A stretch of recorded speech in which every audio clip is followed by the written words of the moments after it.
opinions expressed do not necessarily reflect those of the staff and management of KWAM. Welcome to the Variety Hour on The Voice, FM 107.9 and AM 990. Listen to you move your mouth. I bet you come from way down south. Now don't tell me, let me guess. You from the town that I love best. Talk Memphis, I wish you would. Talk Memphis, you sound so good. Talk Memphis, high on the bluff. I swear I can't get enough. Listening to you talk that stuff. Talk Memphis, oh yeah. Talk Memphis. This is the Memphis Real Estate Hour on KWAM. And now, here's your host, Dean Harris.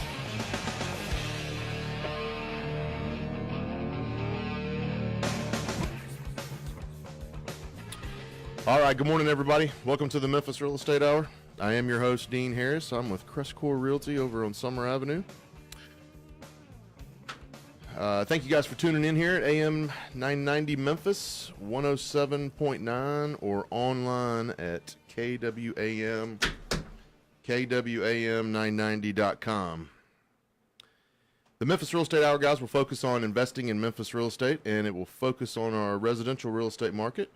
We'll have local and national vendor partners of ours on the show from time to time, sharing knowledge with you on how to become an investor in Memphis or how to become a better investor in Memphis. I will have the investment of the week this week. We'll have two really good properties here that are occupied and cash flowing. So that'll be good. I'll have that at the bottom of the hour. I remind you guys every single show that I am an investor. If you have that old home that you need to sell quickly, burned out, torn up, no floors, no roof, doesn't matter. Shoot me an email, dean@crestcore.com, and I'll be happy to get you a cash offer on that property today. That's Dean, D-E-A-N, @crestcore.com. Facebook Live, guys, we're on Facebook Live. We've been doing this for now, I don't know, 6 to 9 months. We've had a lot of success with this. We've put it on, put the past shows on the Facebook page, so you can go back, and if you've heard anything that you like on here and you want to rehear it or rewatch it, we are pretty, so I understand if you want to go back and watch it. But you can go and check out all the shows that we've done. There's probably 25 or 26 of them on there. We just kind of rotate the oldest ones out. Last week on the show, Dan Butler and I discussed part 2 of the contractor triangle.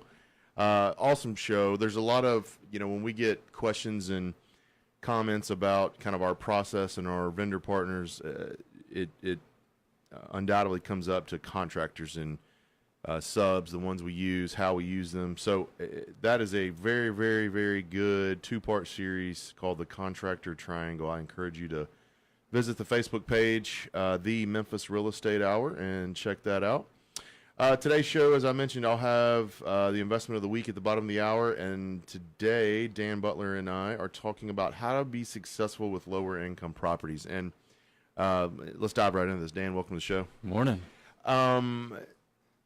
This is the topic. I told you this right before we came on the air. I'm super excited about this topic. And the reason why is I get a lot of let me back that up.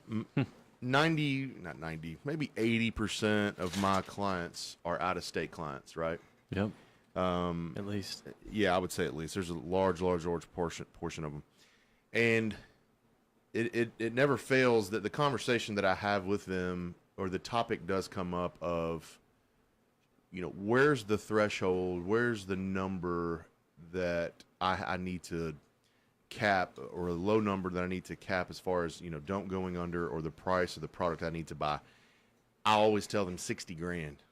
Mm-hmm. That's typically what I tell them, just because of the type of tenant you're getting for that property, the location that you're getting that property in. If you're an out-of-state investor, some of the things that come with that, a little higher maintenance, a little more turnover, silly maintenance request calls, if there is such a thing. It's just a little bit more nitpicky, and I call those entitlement calls. Entitlement, yeah, that's exactly what that is. That's great.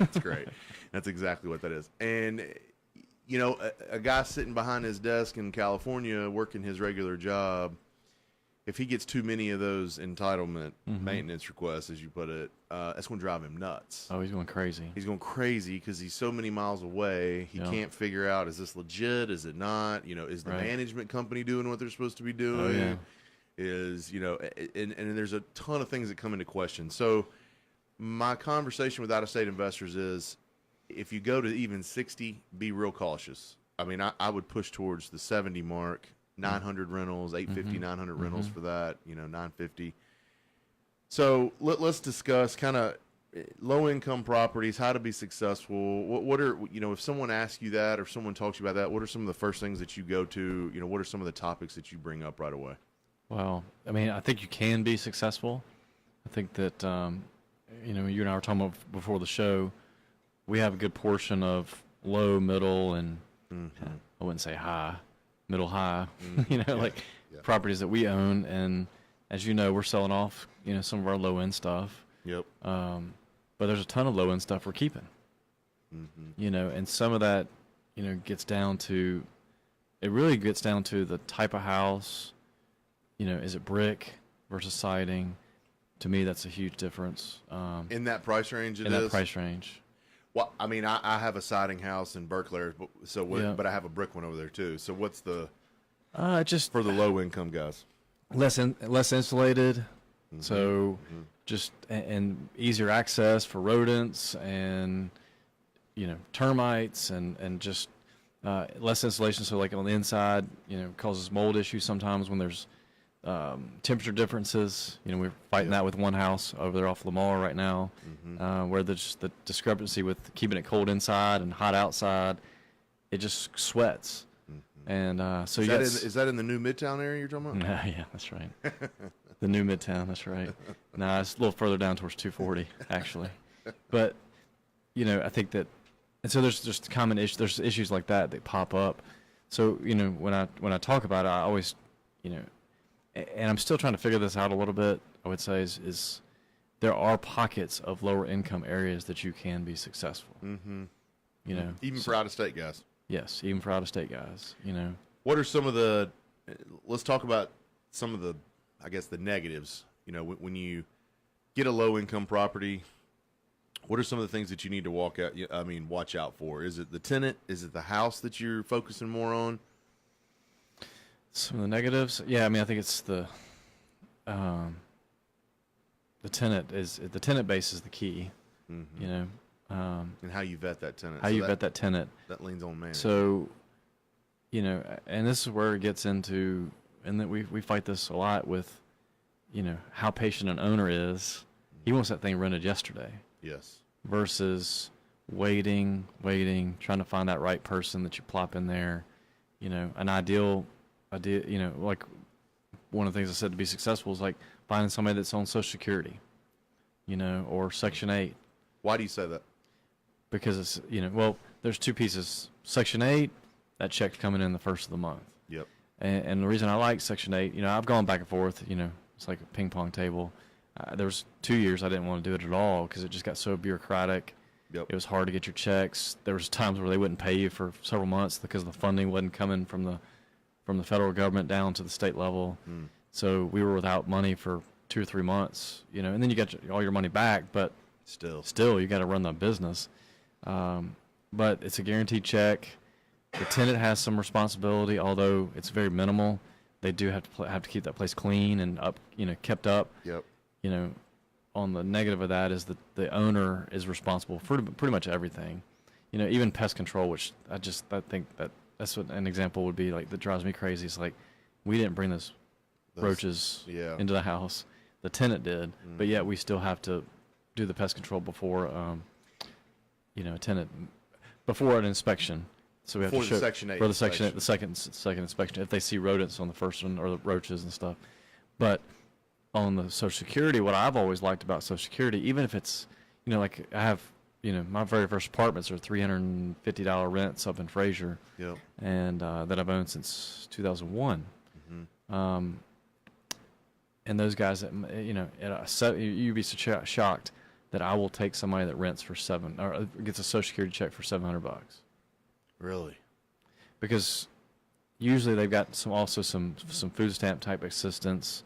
some other type of assistance. So that check comes in, the first thing they're going to do is pay the rent, Yep. pay their utilities. So now they're safe, they're secure, they got a place that, Yep. that they can be, feel comfortable. Yep. And then they figure out the rest on the back end.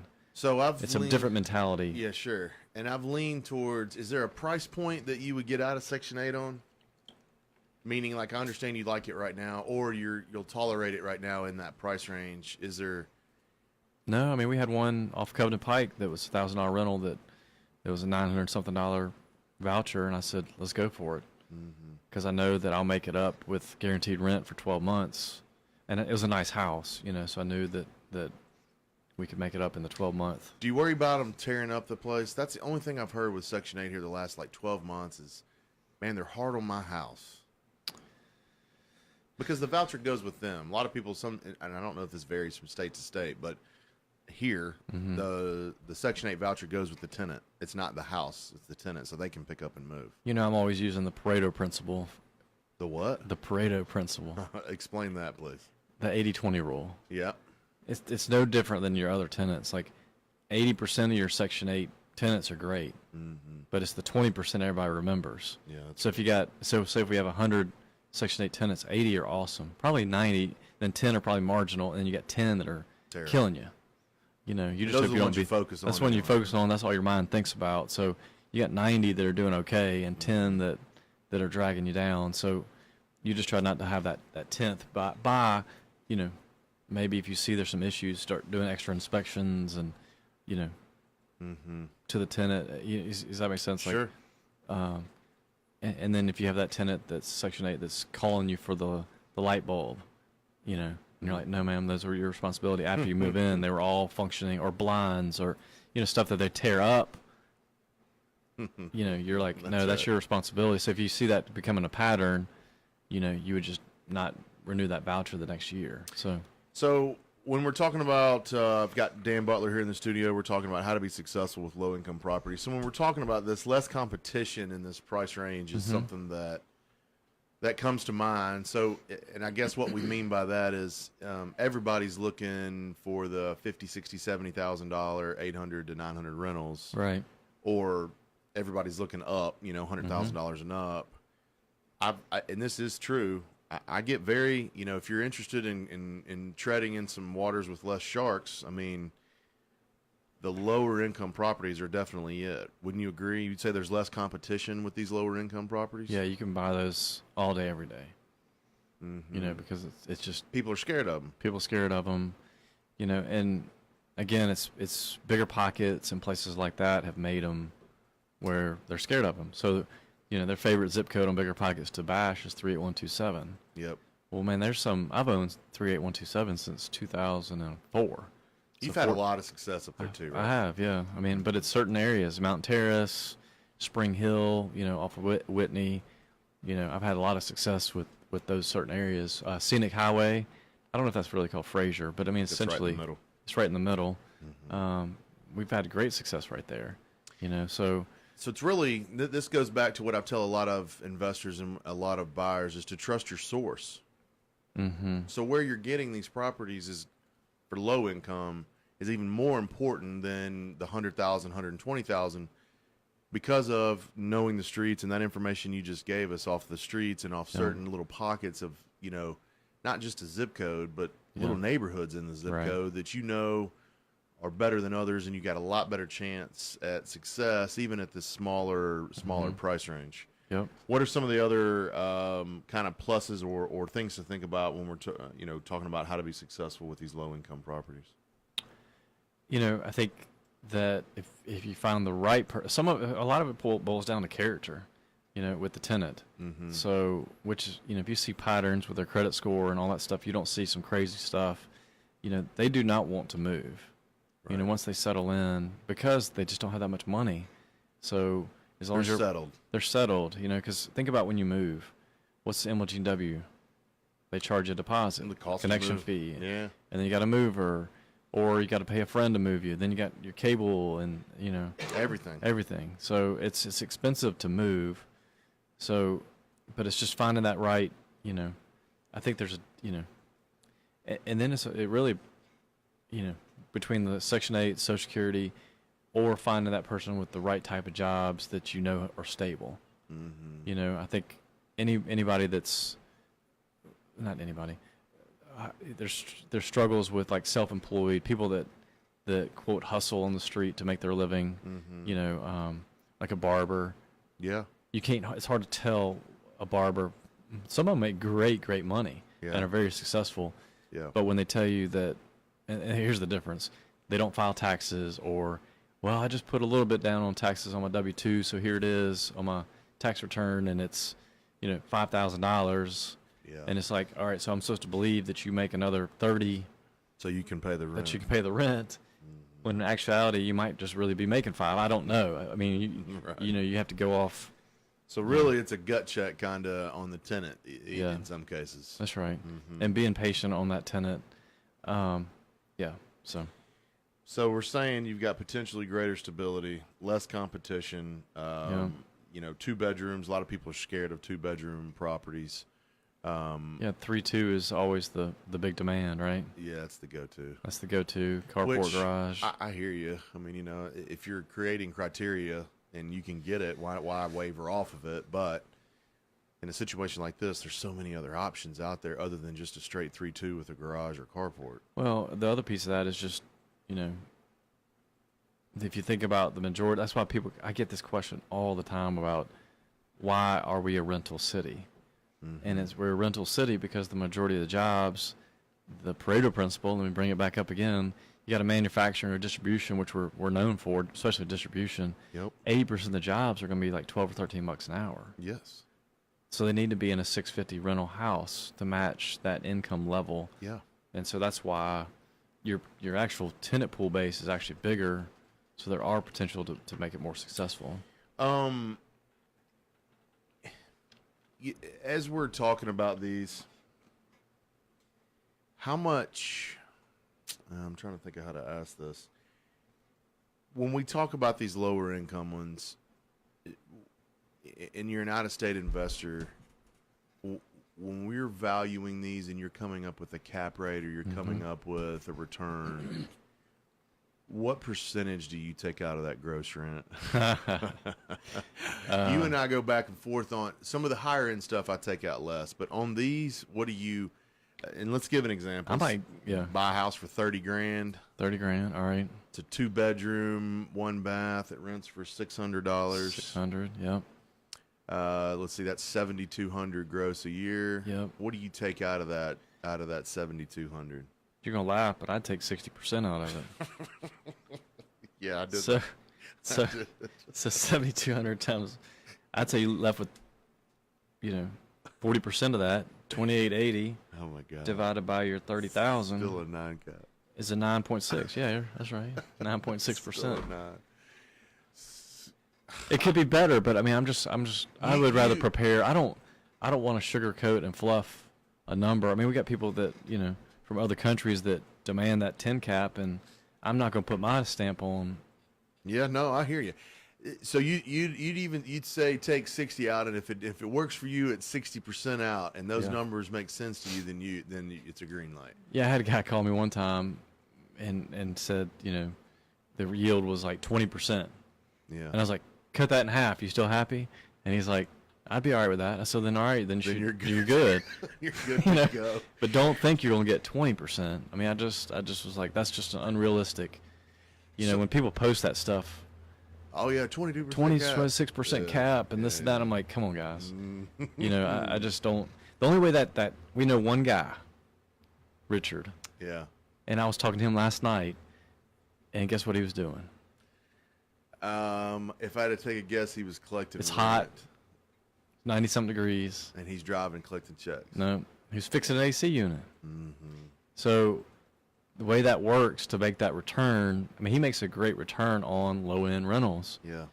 But he is doing, he's a lot of the work. A lot of the work. So that's why he's creating that spread. It's, again, goes back to time versus money.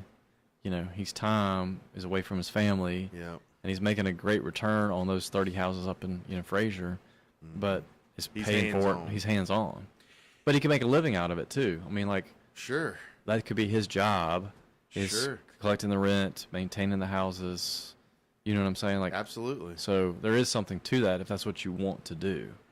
So I think it gets into our notes. We're going to talk about it when we come back from break here. But we need to figure out what we need to do to these houses to ensure that we can get some higher returns, more consistent returns, Yep. and make sure that we, are treating these properties correctly in order to get these better returns. So let's take a quick break.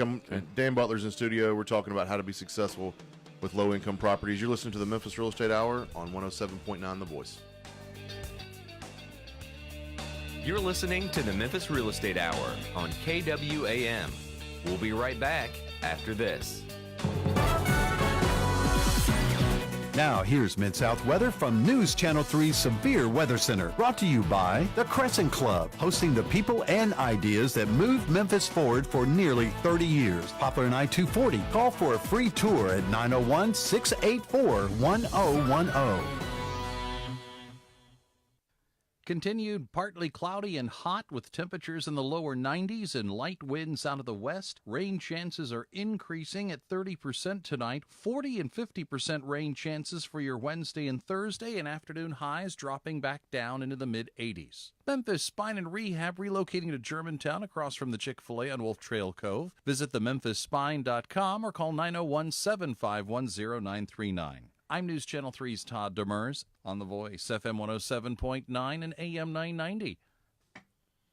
Griffin, Clift, Everton, and Mashmeyer, PLLC, is a full-service law firm with over 50 years of experience in the Memphis area. Real estate closings have continued to be the forefront of their law practice, which include residential, commercial, and development real estate transactions, drafting and negotiation of real estate contracts and leases, business information, preparation of wills, probate, and estate planning. Their firm represents a number of builders, developers, investors, and local lending institutions, and is approved to close transactions for most local banks and mortgage companies. In addition, they offer title search, title examination services, and title insurance through several well-established title insurance companies in the Memphis area, as well as Tennessee and Mississippi. They strive to offer services in a prompt and timely fashion while advising and representing clients in a zealous and professional manner. Should their offered services be of need, please contact William N. Griffin Jr. or any of their attorneys at 901-752-1133. They can also be found online at www.gcemlaw.com or on Facebook. Is it a good time to buy or refi? Is it a buyer's market or a seller's market?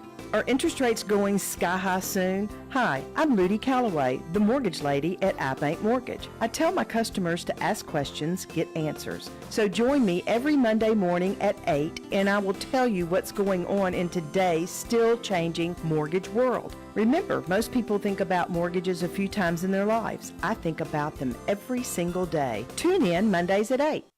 CBS Money Watch. Gap is apologizing for selling a T-shirt with a map of China that leaves out Taiwan. The retailer has removed the shirts from stores in the Chinese market and said it respects China's sovereignty and territorial integrity. Meanwhile, shares of casino operators and equipment makers surged after the U.S. Supreme Court struck down the federal law that barred sports gambling nearly every place but Nevada. The ruling now allows states to decide if they want to legalize sports betting. The American Gaming Association estimates that about $150 billion is illegally bet on sports each year in the U.S. And that's your CBS Money Watch report. For more, head to cbsmoneywatch.com. At the New York Stock Exchange, I'm Diane King Hall. To prevent muscle cramps in your legs and feet, use TheraWorks Relief. This fast-acting foam is clinically proven to relieve leg and foot cramps. Get TheraWorks Relief today at select Walgreens, CVS, and Rite Aid pharmacies or TheraWorksRelief.com. Ask your pharmacist for TheraWorks Relief. You're listening to the Memphis Real Estate Hour on KWAM. And now, here's your host, Dean Harris. All right, welcome back. Appreciate you guys tuning in to the Memphis Real Estate Hour today. Dan Butler and I are talking about how to be successful with low-income properties here in Memphis. So this is a question I get a ton from out-of-state investors, which large majority of my clients are out-of-state investors. Dean, where's my threshold? Where would you buy being out of state? I tell them nothing usually below 65, 60. I mean, it better be a really good property at 60. So anything above that is pretty safe. But today we're talking about how to be successful with these lower income properties, and maybe this will shed a little light on the capability of these properties, what they have the power to do for you.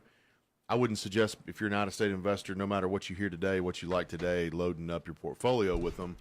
Right. But, if you wanted to mix, if you've got some $900,000 rentals in there and you think to yourself, and I guess this is kind of my rule of thumb, or what if someone's very insistent on going down this route, even if you're local, really, I mean, this is kind of a rule of thumb for anybody. If you've got a portfolio of $900,000 rentals and they're performing really well, things are going smoothly, and you're beating your spreadsheet up, and you'd say, man, I'd really like to get this 11 cap to a 15, or my 9 to a 13, or whatever it is. Mixing in some of these might be a pretty good idea to help increase those numbers if you do it right. Right. So we've talked about, there's less competition, potentially the greater chance for stability because the people don't want to move. Potential. You can run into that.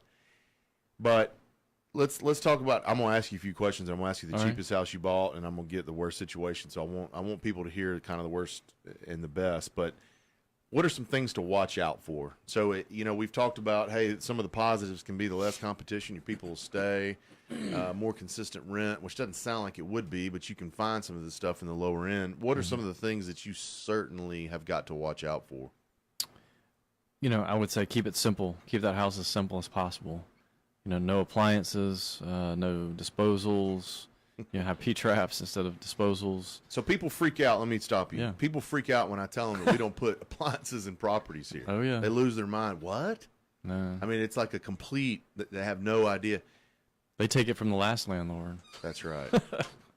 That was willing to give them the appliances. Now, and there's some creative ways to help with that. Like, we'll lower a deposit and say use that money to go get your own stove. If somebody's really needs an appliance. I just don't want to be in the appliance business. I'd like to be in the rent-to-own appliance business since we don't put any in there. We tried that a long time ago. You did? Yeah. You can. I mean, we shouldn't have the system at that time to really keep up. It's a logistic nightmare. I had never seen that till I lived in the South. When I lived growing up in the Chicago area, pretty much every place I ever looked at for rental, they all provided appliances. Yeah, we don't have. I mean, like in certain price ranges and incomes here. You get into the $1,000 and up rentals, they expect to have at least a stove, and a dishwasher, and that was a shock when we first moved here. We're trying to move places. We're like, we've got to get a stove, we got to get a refrigerator. What is going on with this? Yeah, well, I appreciate the process, and I appreciate tenants that are willing to do that. But in these lower income ones, I mean, you don't put anything in there. No dish, nothing? No. If there's a built-in dishwasher area, do you take it out? I take it out, yeah. Because it's one less thing to break. And so you just put cabinets in there, make it robust, hard surfaces through the whole house. I'd prefer to put a whole 18-inch ceramic tile through the whole thing if it were me, if I just had, if I start from scratch. But from the whole thing, rooms, hallways, bath, all of it, just one floor. Yeah, that way if a water heater busts, whatever, clean up the water. Clean up the water and go. I mean, it's going to seep through, in your crawl space. But, I think window units, make your standard rule. We provide up to 2 in certain situations. If it's real low income, we don't supply any, and then make it part of the lease. And then we'll credit the deposit. We'll make it a lot lower. Yeah. To allow them the opportunity to buy. But because those things walk off. And so they're stolen. Walk off. I was trying to be nice about it. Well, politically correct. I didn't know. That didn't mean that. They just walked off. That's right. So just try to keep it, as simple as possible. Good security doors. Bars that unlatch on certain windows. Anything you can do. I mean, my buddy Terry Kerr does a good job. He puts alarms in every one of his houses. Yeah. I'd probably recommend that. Yeah. It's worth the investment because it's at least a deterrent. It's a deterrent. Anything you do to deter the people come and mess with your house is key.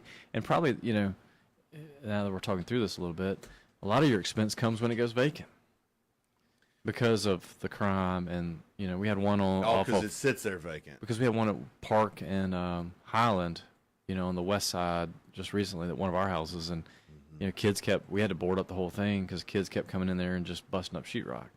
Just for fun. Just for fun. You know, yeah. You know, probably $30 worth of sheetrock damage, like pieces. Yep.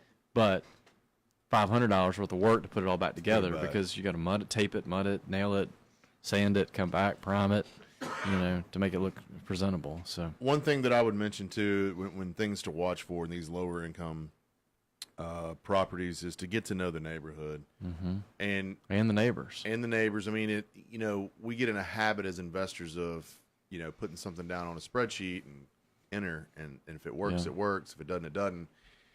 But getting to know the neighborhood, you know, knowing specifically if you're local, you can get to know your neighbors. If you're not, maybe the research, you know, a little bit further than what you would on a $100,000 property. You know, research some specific streets, you know, specific pockets of neighborhoods and that sort of thing. I think if you'll do a little extra layer of research, I think that's beneficial. What else do you look for with things to watch out for? Well, what I was going to add to that is that's why the mom and pop landlord is a lot more successful than lower income. You know, like there's not many property management companies that, you know, manage the lower end. You know, there's some that I can name off 3 or 4 that won't touch anything below $750, $850 rents.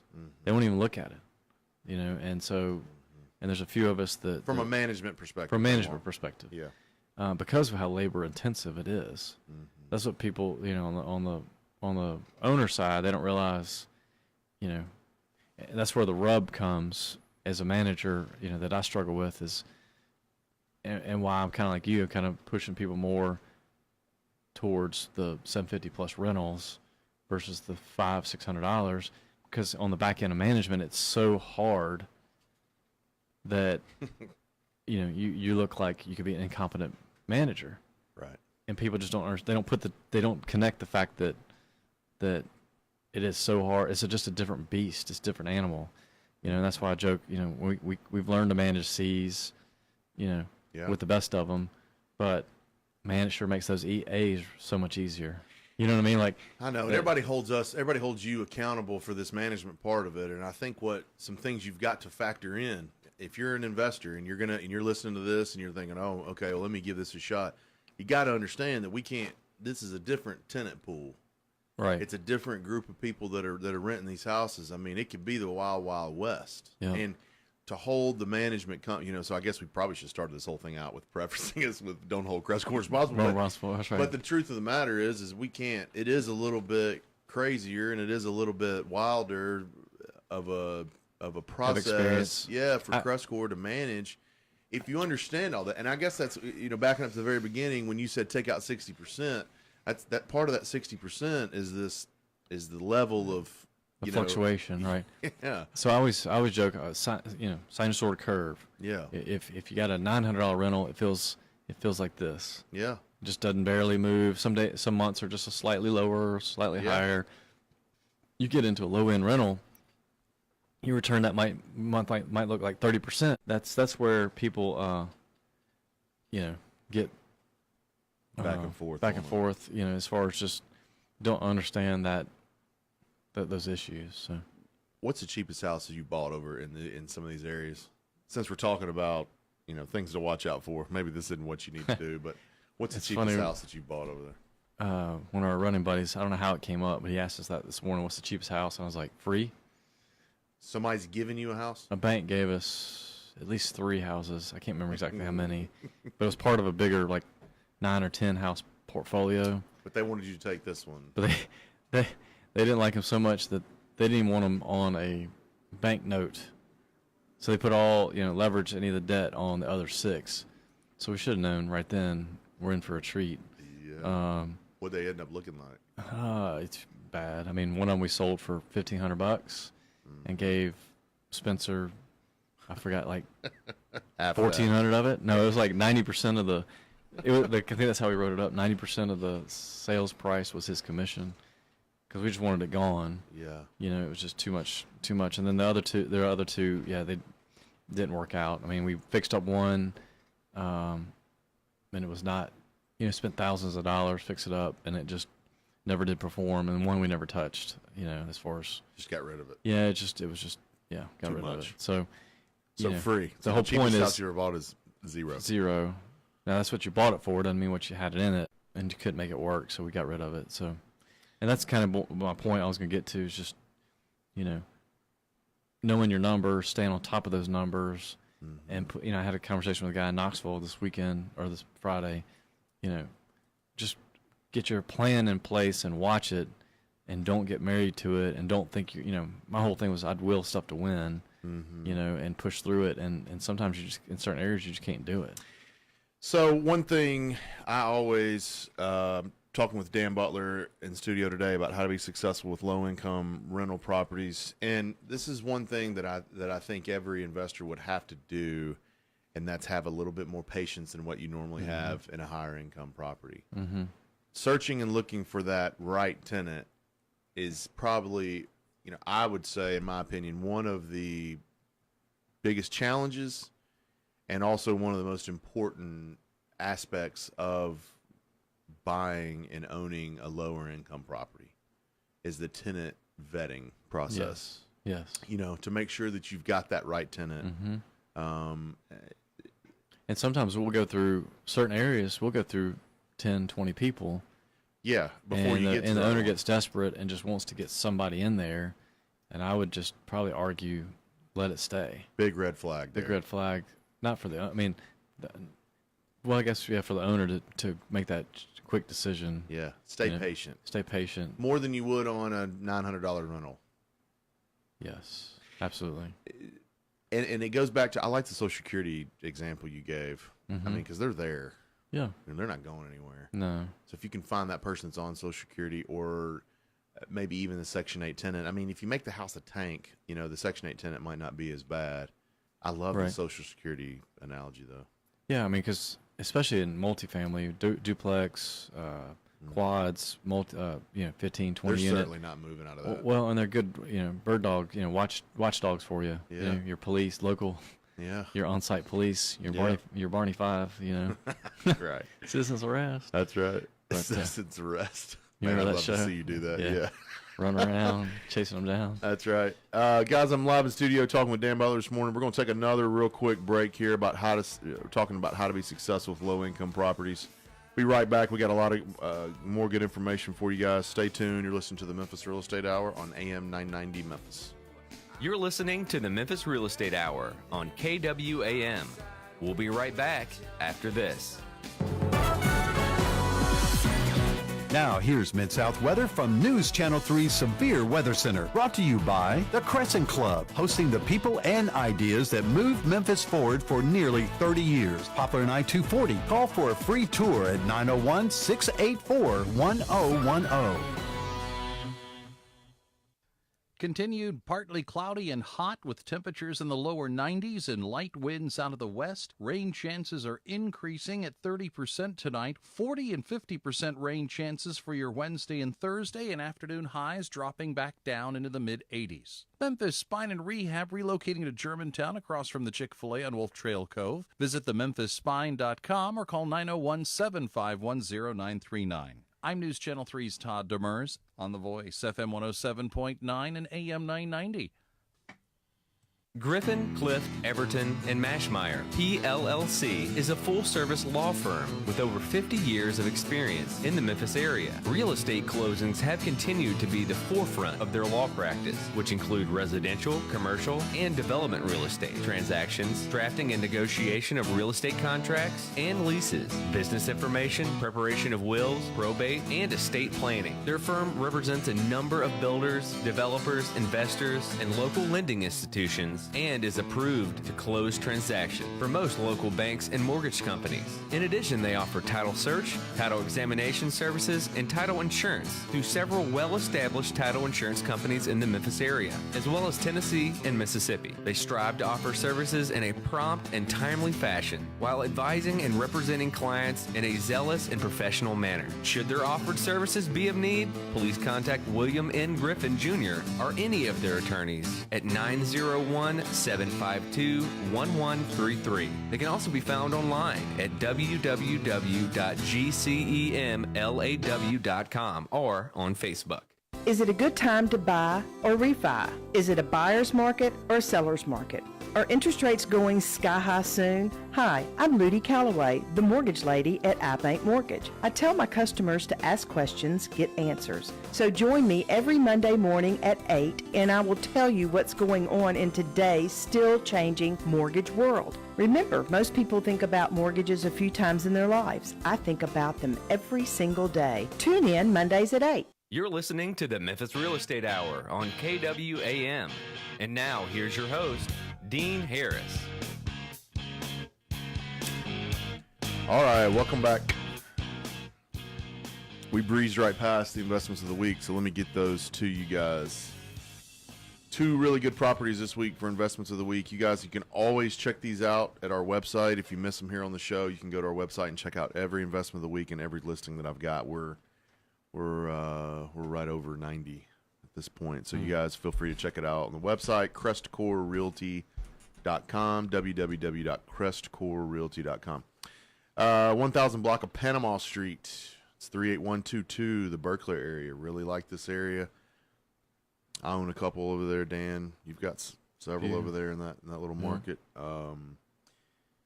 This is a 5-bedroom house.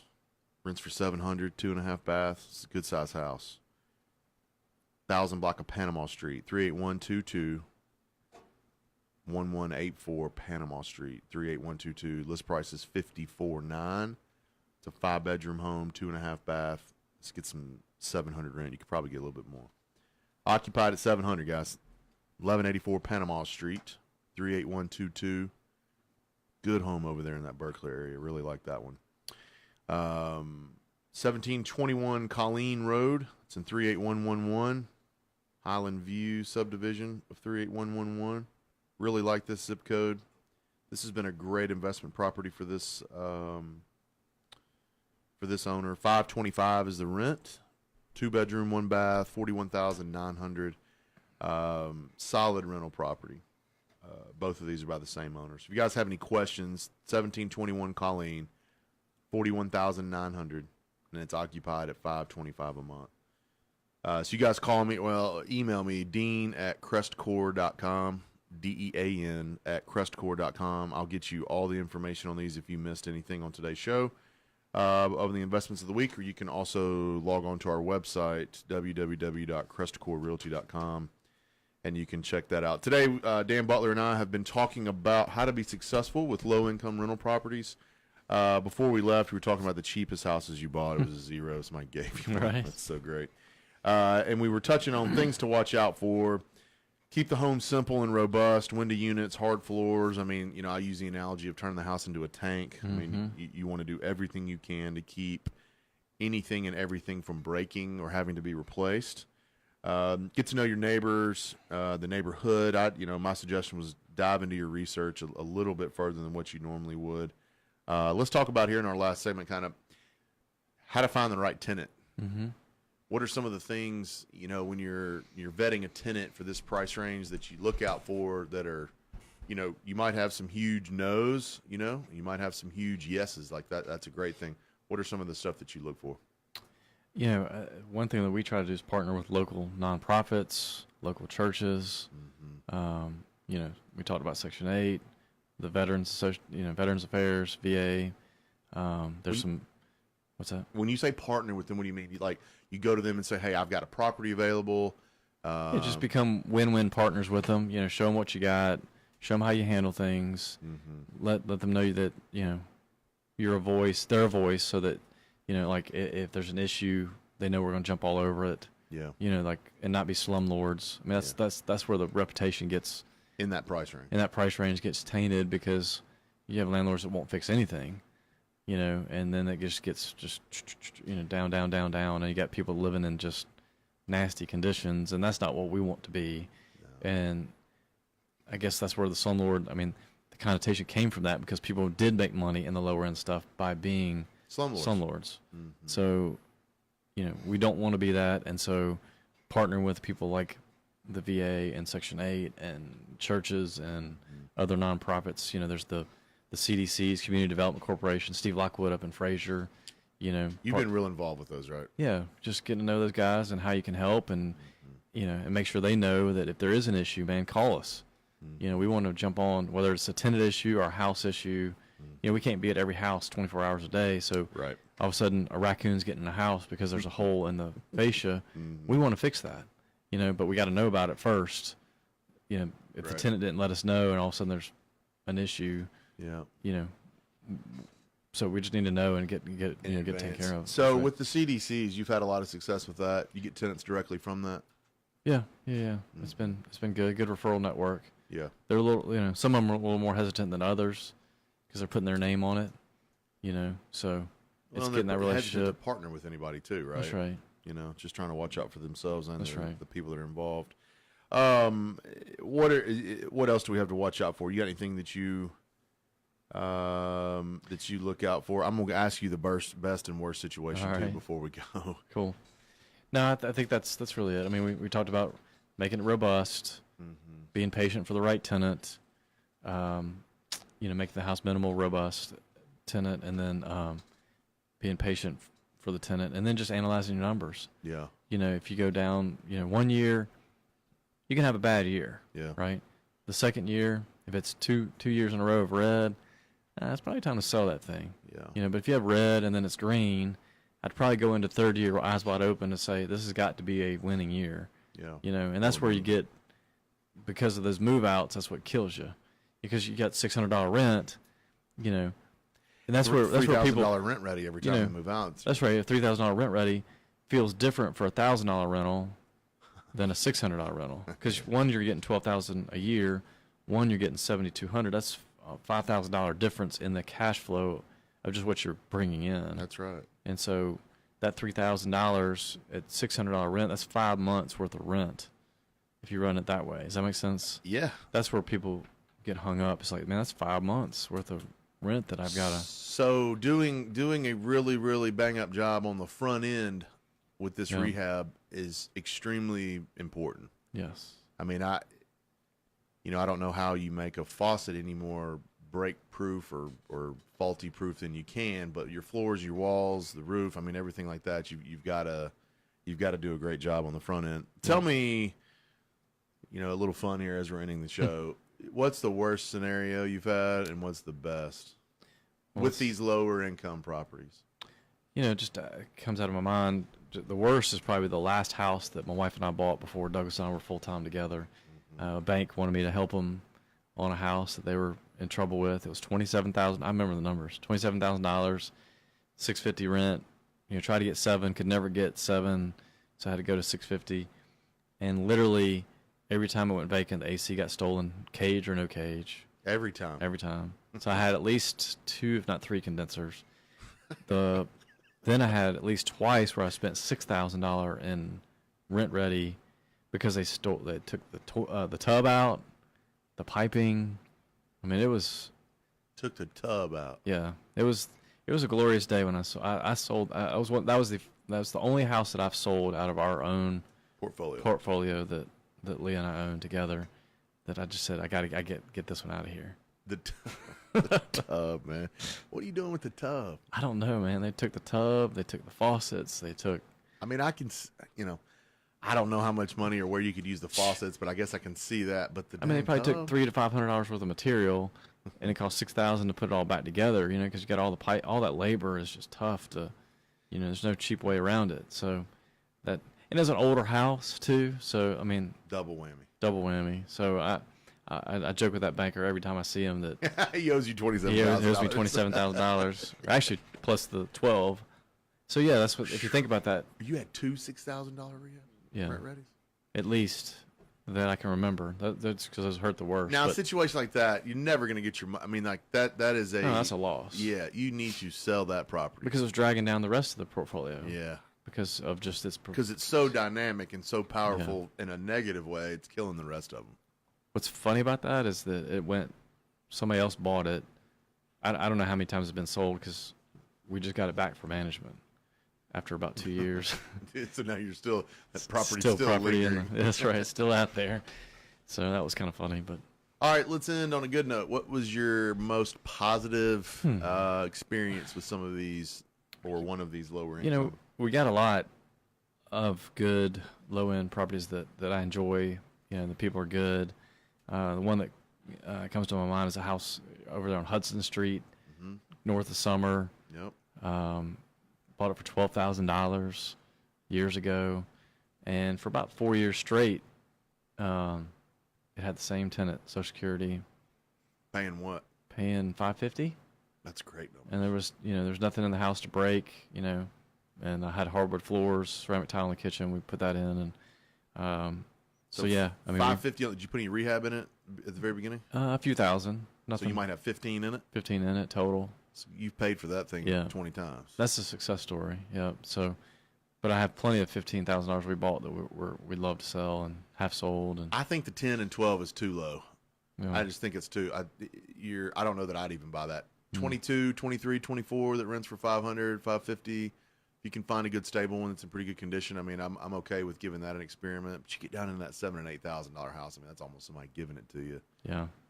But for my listeners out there, if that $20,000 to $25,000 mark is kind of my bottom. Anything else you want to add on these low income properties before we go? No, I mean the other thing that I would say is just those that are on the outskirts of Midtown that I joked about. They're looking like smart people right now. They are.